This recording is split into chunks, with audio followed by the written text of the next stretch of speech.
If he Narc Amoebas, he can go. If he gets Narc Amoebas, then he can flash back the therapies in his yard. So it's possible to say that Signorini wants to get rid of are the therapies that Dan Walton's been milling.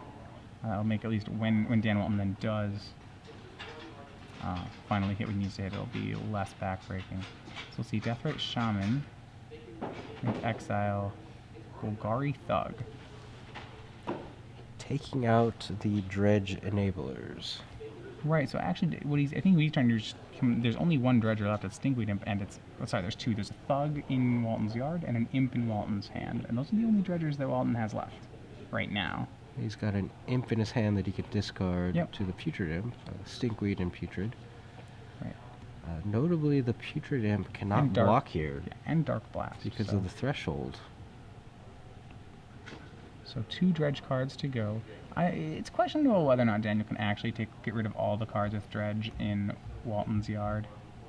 So Tarmogoyf hits, that'll be for 6 damage. Walton drops to 12.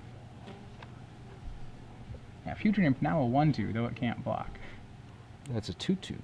It's +1/+1. Yeah, sorry, 2/2. And can't block. Discard a card to give it flying. Second Deathrite Shaman down for Daniel Signorini. So like we said before, really the breakout card here, showing its versatility in all sorts of matchups. So Dan Walton once again draws a card instead of dredging, and he drew a bridge from below. So that's all 4 bridges, 3 of them currently in his graveyard, 1 in his hand. He's got another Stinkweed Imp in his hand. 2 Cabal Therapies in his yard. Yeah, so Daniel's still opting not to dredge here. Dan, I think, so the question is, you have to think about the cards he's looking for. He doesn't just want to be milling himself more right now. He is looking, the question is, he is possibly looking for more mana sources or something of that sort. This is a... He's going to discard bridge from below. Okay, so now, all 4 bridges. He's going to attack with the Flying Imp, gains flying from the ability. Yep, and I think he's going to use attack with Imp, and now he's going to flash back a Cabal Therapy. His plans to flashback therapy. The question is whether or not he wants to discard this Stinkweed Imp before he does that. Now the danger is with all 4 bridges in his yard, all Daniel needs to do is kill one of his own creatures, and Walton will have no bridges left. Yeah, we'll see if he's got the Abrupt Decay in his hand for one of his own. He says, hold on. In response, he's going to snuff out his own Tarmogoyf. Snuff out a Tarmogoyf. And Dan Walton will concede the game to that play with no bridge from belows left. So there it was. It was not the Abrupt Decay, it was the snuff out. He had to do the Tarmogoyf because the Deathrite Shamans are black. But that's all he needed. After that point, as you said, without bridge from below, Dan Walton's dredge deck no longer operating. Yeah. So the Deathrite Shamans would have just taken it home eventually. So Signorini, once again, winning the first game. And while they said we'll bring you back onto camera, once again, trivia question. It's trivia time. So another real trivia question. Stakes are up to 6 months right now. If you have the answer, if you know the answer, tweet it in to #SCGPremium. The question is, well, let's talk a little bit about it. We saw Josh Cho in one of the earlier rounds. It was round number 3, playing kind of an unusual deck championed by Jerry Thompson. Yeah, so Jerry had actually mentioned, I think, an article on SCG Premium this week where he said 4 decks that you could be running at this weekend's Legacy Open. This is by far, I'd say, the most rogue of those 4 decks. So Josh Cho even suggested that Jerry put it in kind of as a joke. Right, but not so much. He decided to run it anyway. Yeah, Josh ran it to a 6-2-1 finish. He said he got his second loss in round 8, then chose to draw into the top 32 of the tournament. So overall, pretty good finish by the deck. Not bad. Maybe needs a little tuning. Yes, possibly. So this deck also features a 1-drop from Return to Ravnica. That's right. Like Deathrite Shaman, our last trivia answer, this 1-drop is a hybrid spell. So, like Deathrite Shaman, but it's not Deathrite Shaman. No, it's not Deathrite Shaman. So, it only has 1 activated ability. Right. So we're looking for, let me get this straight. So we're looking for a 1-mana hybrid rare from Return to Ravnica. It's not Deathrite Shaman, played by Josh Cho in today's tournament. Okay, so if you know the answer, tweet it in to #SCGPremium, and you could win 6 months of premium. All right, so let's get you back into the match. Both players going to sideboard. It's I would say Dan Walton did not get game 1, which for a dredge deck is not where you want to be. Well, So, is Daniel Signorini going to bring in any actual hate? well, He's he got has a Nile Spellbomb and a Scavenging Ooze. Singleton Nile Spellbomb, Singleton Scavenging Ooze. No way to really tutor those out, right? Nope, that's about it. So it doesn't. I mean, right? So it's a little forgiving. A lot of times Dredge needs to win his game ones because his opponents have really heavy-handed answers. Like Rest in Peace or something like that in the sideboard. Right. Daniel with a modest amount of hate here. Dan So- Walton, however, can bring in those 2 Pithing Needles. Right, Pithing Needle, a great answer to really Deathrite naming Shaman. Deathrite Shaman. I think would be crazy. He'd be crazy not to be doing that. Yeah. Signorini and they have access to each other's deck lists. Signorini has so few ways to interact with a graveyard-based strategy that something like Pithing Needle on his best answer, I think, is a perfect thing. And the 2 Firestorms as well, probably going to bring those in as supplemental answers to kill the Deathrite Shamans. Right. Because we really saw that kind of disrupt the game plan, exiling Dan's bigger dredgers. So for those of you unfamiliar with Legacy Dredge, what kind of card is Firestorm? Why haven't we heard of it? Firestorm is a 1-mana red instant from Weatherlight that, as additional cost to cast it, you discard X cards, and it deals X damage to all of X creatures or players. So you pay a red, you pitch your hand, and you 5 all 5 things, or something like that. 4 damage to 4 creatures. Right, but you have to have legal targets. Right. So It goes to each of X target creatures and or players. So sometimes it's a little awkward. If you're discarding 4 cards, you have to be like, this creature, you, and me. You Yeah. have to do something silly like burn yourself to get to the right number because it's not a legal spell if the number doesn't work. But usually you can tailor it to kill most board states. I suppose something like a lone Tarmogoyf you can't actually kill with Firestorm. But as far as the cards he cares about, Deathrite Shaman and at least an early Scavenging Ooze should be vulnerable to a Firestorm. all right, Dan Walton with Dredge down a game. Didn't really see that explosive Dredge start. So 17 minutes in, unsurprisingly, no update. Still game 1 from Brian Bronduin and Shaheen Sarani. They're playing Slugfest over there. Esper Stoneblade versus Bug Control. So slow versus slower. So we'll get you over to that game when this one finishes. We might get you over to the game 1 over there when this match finishes. Right.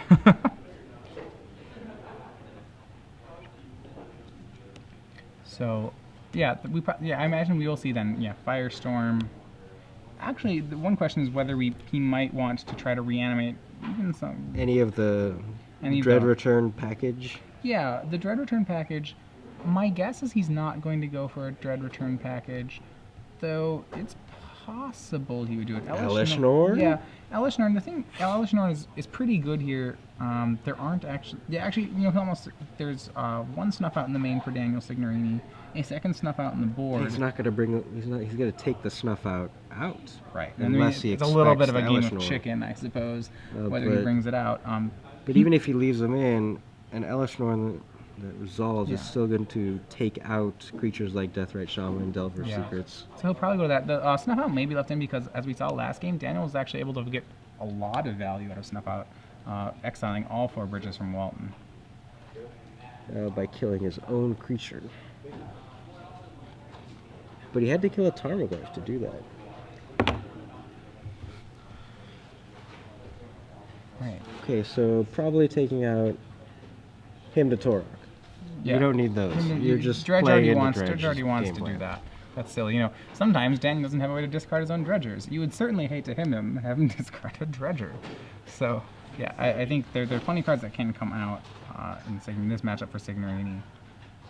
Abrupt Decay is pretty terrible. I mean, on the play, Abrupt Decay is okay because, not really. I mean, you can Abrupt Decay a Putrid Imp, but the damage is already done by that point, typically.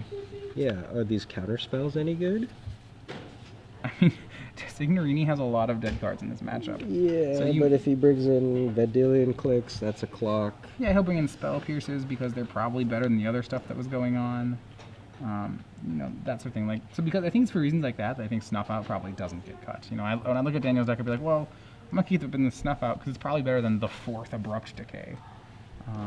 Or any of the hymns. There's just only so many things he can board out. Turn 1, Gemstone Mine, and Walton will therapy himself, naming Grave Troll. So therapy yourself, one of those plays which I is amusing because it's such a bad play on the surface that when people do it, it only means they're doing the most broken of things. If you are willing to make yourself discard a card, something Pay bad, a card to make yourself discard a card. something really wacky and terrible for your opponent is about to happen. And certainly Golgari Grave Troll is something terrible for Daniel Signorini. It's the biggest dredger, and Dan is going to be able to start on turn 2 dumping his library into his graveyard. So Signorini is going to start off with Misty Rainforest for Tropical Island. And see, does he have any pondering on turn 1? And he's found Nile Spellbomb in the top 3 cards. That's a 1-of out of his sideboard, but a pretty relevant 1-of here.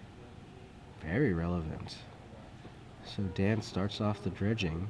So hits 1 Narcomoeba, a 2nd Grave Troll, a 3rd Grave Troll, a Dark Blast. So plenty of cards that 6. dredge on them. Wow. So now does he have a way to dredge again on this turn? No. Well, he can turn the Narcomoeba into a zombie. He can swing it, and then flashback therapy. If he does that, he'll kind of see the bad news that Nile Spellbomb's been drawn. Remember, Dan does have access to Signorini's sideboard, so there's possible he can, that is actually like, he can blind name Nile Spellbomb. Let's see what he names. He could. He gets the zombie token. And, that'd be pretty, if he names it, that'd be a very clutch play. And he got Tarmogoyf. Okay, so that was kind of the safe call. Okay, all right, sorry, actually, Nile Spellbomb, the top card of Signorini's deck. So Which cleverly done. See, Snuff Out, Spell Pierce, Umezaz, Jite, and another Misty Rainforest. Yeah, 2 mana, and he will cast Golgari Thug. I love it when dredge decks just cast random creatures. Like, I'll cast a Narcomoeba. Sure. Signorini is the 2nd land, yeah, Nile Spellbomb. So he kept it as the 2nd card on the ponder, so it would stay hidden from any potential discard. And there it is. He probably wants to crack it right now, because if he doesn't crack it, Dan's going to dredge the Dark Blast. And then hold on the Dark Blast in case he needs to kill Thug. Okay, So then post. I mean, he's actually going to go with Grave. Thinking about it, I think if he finds Dark Blast, that means at post. Yep, and he's doing that so that if once Signorini gets his graveyard, Walton will have a way to restart essentially, the graveyard milling. So another therapy in the yard now. Yeah. Remember, Dark Blast is a dredge card that you can hold in your hand and actually realistically cast, compared to a lot of the cards that dredge plays. Mm-hmm. But Walton has been using those Gemstone Mine counters. So it looks like still during the draw step, Signorini is going to activate Nile Spellbomb and draw a card off it. So no real reason to add any more cards to your graveyard. Yeah, Dan should let that resolve. He could Dark Blast the Thug to turn into 2/2, but that seems really poor. No, as you said, he wants those. He's going to need those to continue dredging afterwards. Yeah. So he's going to let the Spellbomb resolve, exile the graveyard. And one of his bridges is gone. The danger is that, if he Dark Blast for 3. Yeah, because when you Dark Blast a Thug, the next time when you dredge the Dark Blast, Thug will hit the yard.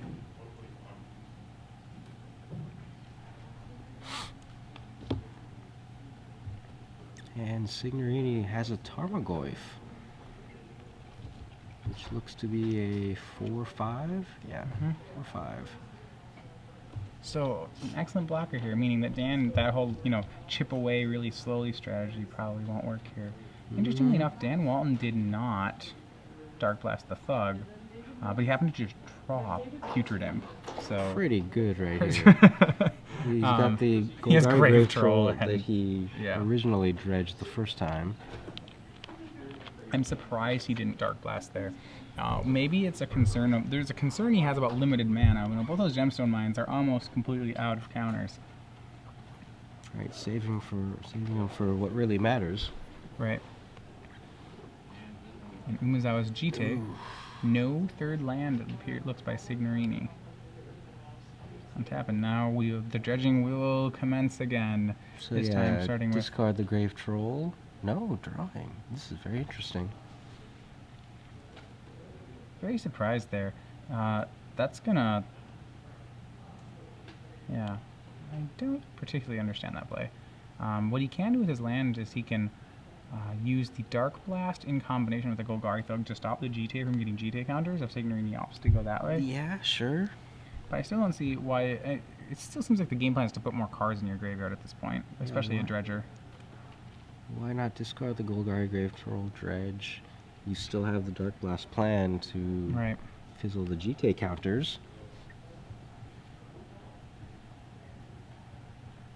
So now he goes to discard, gives his Putrid Imp flying and attacks for 1. And then he'll pass the turn. An unusual draw step from Dan Walton there. Yeah. Choosing to draw. Equip. And he's going to have to block and Dark. If he wants Putrid Imp to survive here, and I believe he does, he's going to have to block and Dark Blast.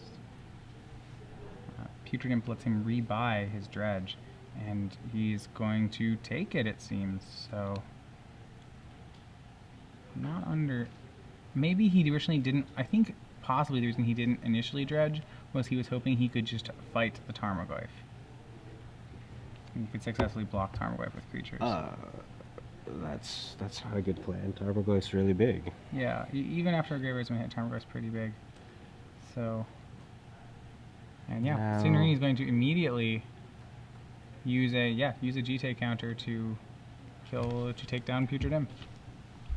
In response, Walton discards Stinkweed Imp. So he'll have plenty of dredge action. He may still be able to continue his dredge plan, but he's looking for something specific that he's trying to draw here. He just drew again.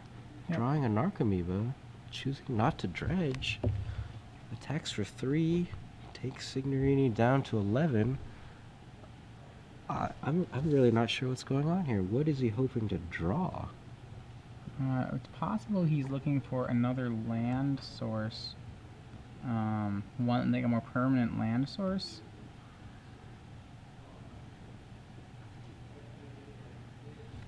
Or, yeah, it is unclear at the moment.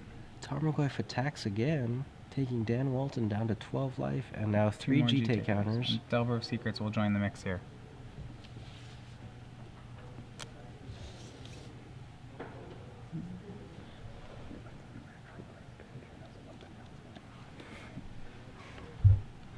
Dan Walton draws again. We have Undiscovered Paradise. Now he does have a land. He's facing almost lethal. So, is that what he was looking for? You suggested I'm not sure. I'm not sure, and I myself haven't played Dredge that many times, so. Undiscovered Paradise into Dark Blast on Delver of Secrets. So remember, right now, finally, Shaheen, game 1 just finished. Shaheen Soorani takes game 1 from Brian Braun-Duin in our other semi-final match.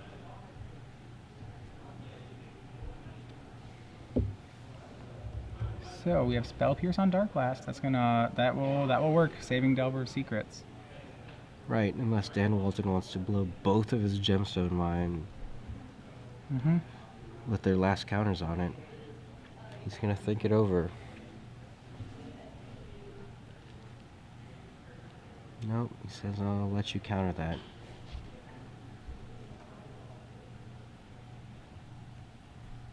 Signorini wants to see what Golgari Thug does.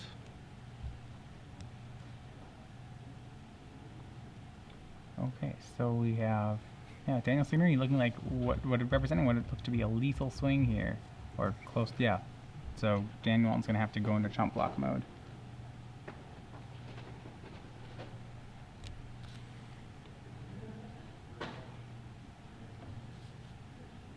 Yeah, Dan Walton has really kind of confounded us. We're not experts with Dredge, but it seems like when you have a deck called Dredge, that's what you want to do. But he's taken 3 or 4 draw steps now. The reason you don't Dredge is when your only outs are cards that you have to actually naturally draw off the top of the deck.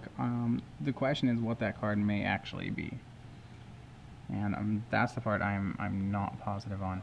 So Tarmogoyf, the GT can use its counters to take out Golgari Thug So the triggered ability from the Thug is going to need to put a Choose all. creature card Yep. on top of the library.